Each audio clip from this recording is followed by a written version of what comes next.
Blended learning. In this presentation, you are going to learn about blended learning and a specific blended learning style, a flipped classroom model.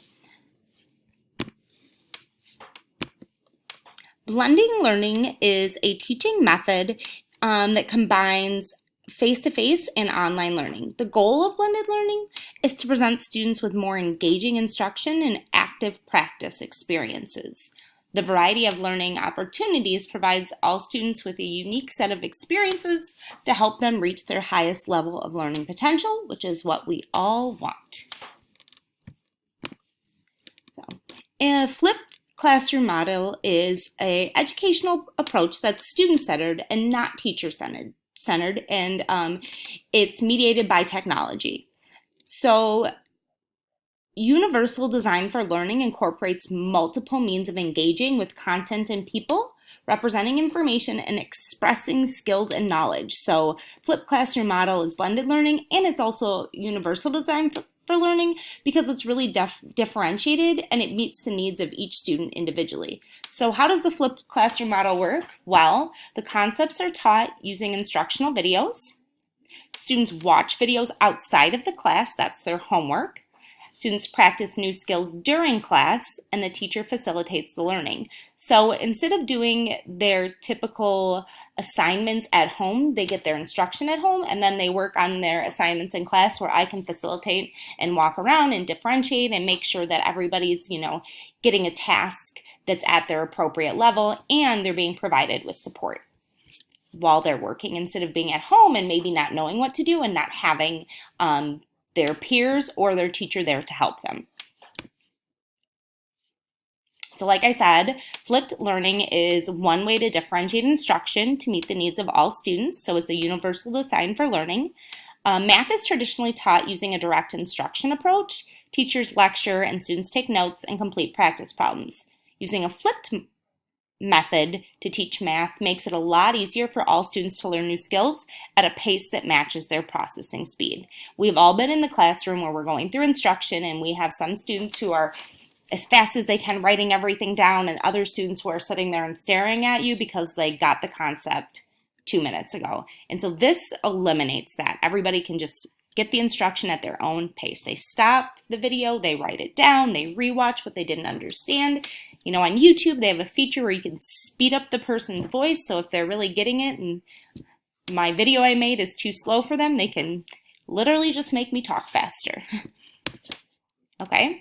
So something that I like with a flip model is combining it with project-based practice. And it's a really good 21st century instructional model and practice because it involves higher order thinking skills, real world experiences, it's student centered, and it's an exciting alternative. I find my students really enjoy projects. They engage in the problem solving process and they're prepared to apply new knowledge to real world experiences. So in the example I'm going to show you, students learned about unit rates in their lives by completing a project. Now, first they completed some basic, practice, but then we took it a step farther because I wanted them to be actually able to use it in their lives. It's like my big passion as a math teacher is creating scenarios that mirror what they will see in their life so they find purpose in what they're learning.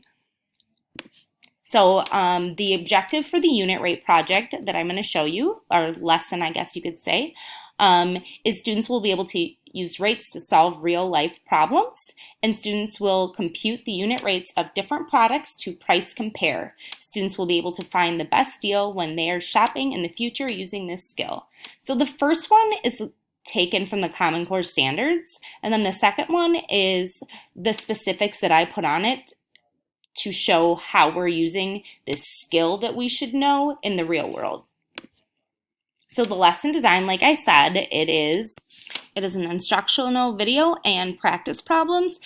This instructional video, it's kind of fun. I found it on YouTube. It just introduces the topics, so sometimes I'll have that even at the beginning of class, or I'll have them watch like a fun video followed by notes for their homework. And then right here is some examples of practice problems.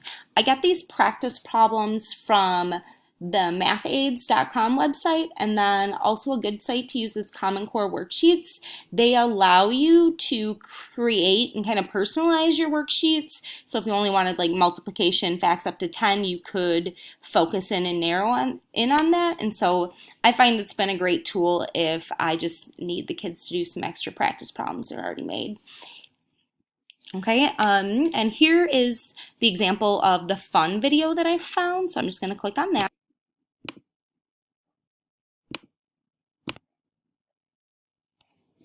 I chose this video for my introduction because it's more fun, and I couldn't make something like this efficiently. So the kids liked it. What's up, everyone, and welcome to this lesson on unit rates. Now, even though you may not have even realized it, you've definitely been exposed to unit rates at some point in your life. One common example of a unit rate is expressing the speed of a car in miles per hour. Okay, so that's like a fun video. Here's an example of something that I've made that I want the students to use to take notes. This isn't my unit rate video, but it shows you what it would be like anyways. Addition or subtraction. First thing we're going to look at is equivalent equations. That's right here, equivalent equations. Two equations are equivalent if they have the same solution. So if you look here, kind of can think of it as a balance.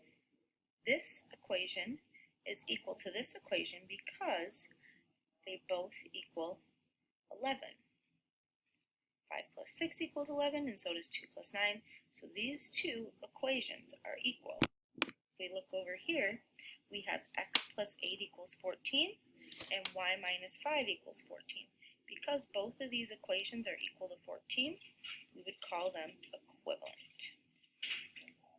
When you are solving equations with an unknown number, we need to get the unknown number by itself.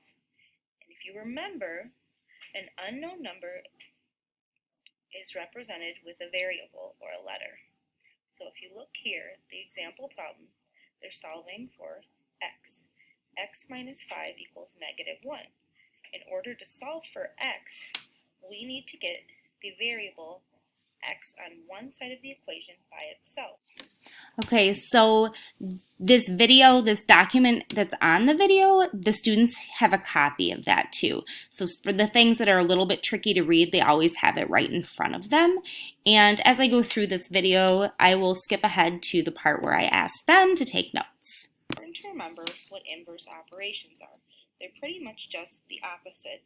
So in your notes, I would suggest that you add on the bottom that inverse operations. So the inverse operation of addition is subtraction, and the inverse operation of multiplication is division. We are going to use inverse operations to solve for x.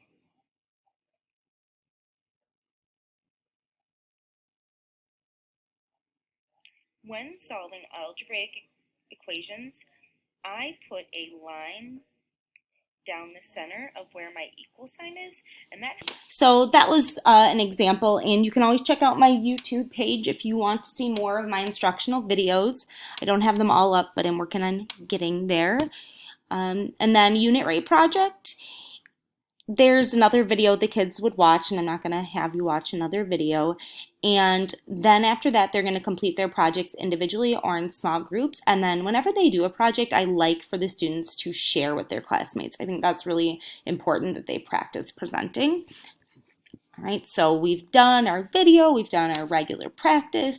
Now I feel like kids are ready for this unit rate project, and it's very easy to differentiate a project based upon like what are you asking for the kids? Do you want them to work alone? What do you want their presentation to look like? It's really important to always differentiate, but I find that differentiating with projects is kind of, I don't know, to be the most fun way to differentiate, I guess you could say. Not my stuff. Okay, so here is the link I picked on for the project, and there's just a different parts. Some of the projects are more in depth. This one, they're, searching on Amazon and they have to find the different prices of different brand food items and then look at what the serving is to determine what the unit rate is or what the price per serving would be. And then they find out they're doing a similar thing here. And then this is word problems, which is better. And then part 4, they change the ratios below to unit rates. And at the end of the project, they present this part because this is the items that they chose themselves. So this is where they had a little bit of freedom.